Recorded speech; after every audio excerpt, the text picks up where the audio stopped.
Sorry, আপনারা। আজ আমরা একেবারে খেলতে খেলতে একটা মিষ্টি রেসিপি বানাবো। নমস্কার, ওয়েলকাম টু কুকিং উইথ ইচ্ছে। আর এই মিষ্টি রেসিপিটা বানানোর জন্য আমাদের ছানা, বেসন, ময়দা বা ফুড কালার কিচ্ছু দরকার হবে না। একেবারে ন্যাচারের কাছ থেকে নিয়ে কালার চলে আসবে নিজে নিজেই। চলুন তাহলে, আর সাইকেলে বসে থাকলে তো হবে না, কিচেনে যেতে হবে। দেখতে আকর্ষণীয়, খেতে অসাধারণ আর একেবারে হেলদি, বাড়ির বাচ্চা থেকে বড় সবার পছন্দ হবে এই সন্দেশ রেসিপিটি। If you don't understand my language, then please on CC.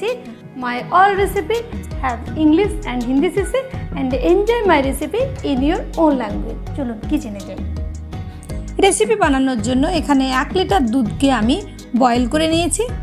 এখন এই 1 লিটার দুধ থেকে একটু দুধ তুলে নিলাম, সামান্য পরিমাণ কেশরের সাথে মিশিয়ে নিলাম। এটাকে আলাদা রাখবো আর দুধটাকে আমাকে 1/3 করে নিতে হবে। দুধ রেডি, এটাকে এখন আমি সরিয়ে রাখবো।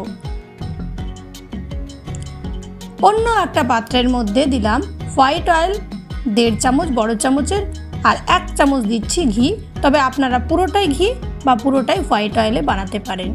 গরম হয়ে গেছে, আঁচটাকে আমি লো করে দেব। এবার এটার মধ্যে দিয়ে দেব আমি ফ্লেভারের জন্য 2টো তেজপাতা। এখন আমি এটার মধ্যে 500 গ্রাম গ্রেটেড গাজর দিলাম। বললাম না ফুড কালার ইউজ করব না।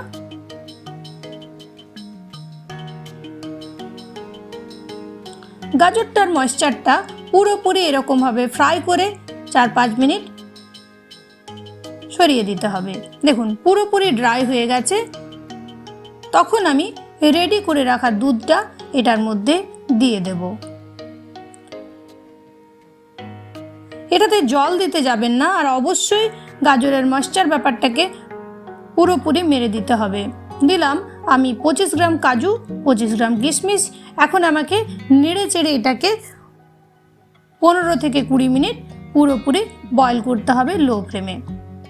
মাঝে মাঝে কিন্তু এরকম নেড়ে চেড়ে দিতে হবে, নাহলে কিন্তু নিচে ধরে যাবে। তেজপাতাগুলো আমি সরিয়ে দিচ্ছি, অসুবিধে হচ্ছিল, আর এদের কাজও হয়ে এসছিল। দেখুন এরকম যখন ড্রাই হয়ে যাবে তখন এটার মধ্যে আমি মিডিয়াম সাইজের 1 বাটি চিনি দেব। তারপর একটু নেড়ে চেড়ে নেব।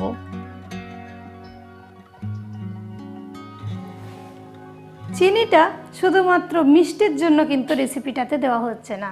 চিনির মধ্যে যে ইলাস্টিকি ব্যাপারটা থাকে সেটা এর মধ্যে বন্ডিংটাকে খুব সুন্দর করবে। তাই চিনিটাকে দিয়ে একটু ভালো করে কিন্তু ঘন করে নিতে হবে, যাতে চিনি, গাজর আর দুধের সব কিছুর মিলেমিশে একটা ইলাস্টিকি ভাব আসে।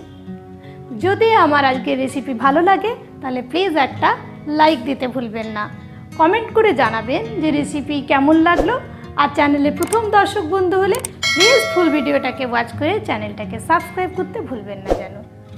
দেখুন চিনিটা দিয়ে আমি মোটামুটি আরও 10 মিনিটের মতন লো ফ্লেমে মাঝে মাঝে এরকম নাড়তে চাড়তে আর এটাকে আরও ফিরে আমি ফোটাতে থাকছি।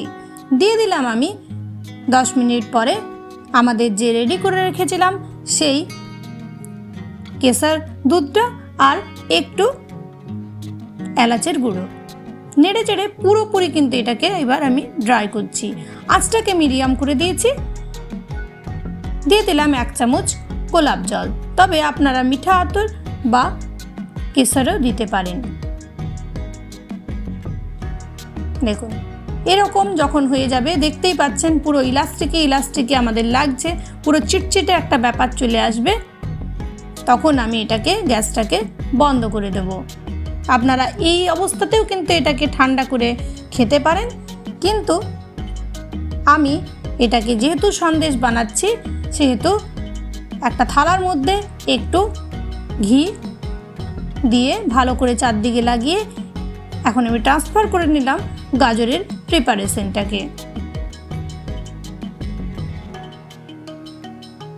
একটা ছুরির সাহায্যে ভালো মতো এরকমভাবে লেবেল করে নিতে হবে। তারপর আমি এটাকে এরকমভাবে শেপ দিচ্ছি। তবে আপনারা ডায়মন্ড শেপ বা ট্রায়াঙ্গেল শেপও দিতে পারেন। এটা সবচেয়ে ইজি, তাই আমি এটাই দিচ্ছি। একটু কিন্তু গ্যাপ রাখবেন একটা সন্দেশের পিসের সাথে আরেকটার, গায়ে গায়ে যেন না লেগে যায়।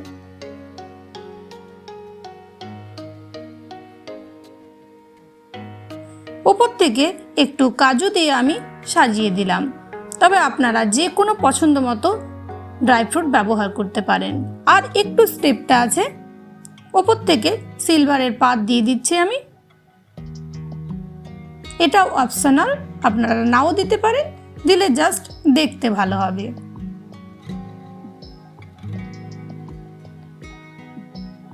হয়ে গেছে সব কটাই।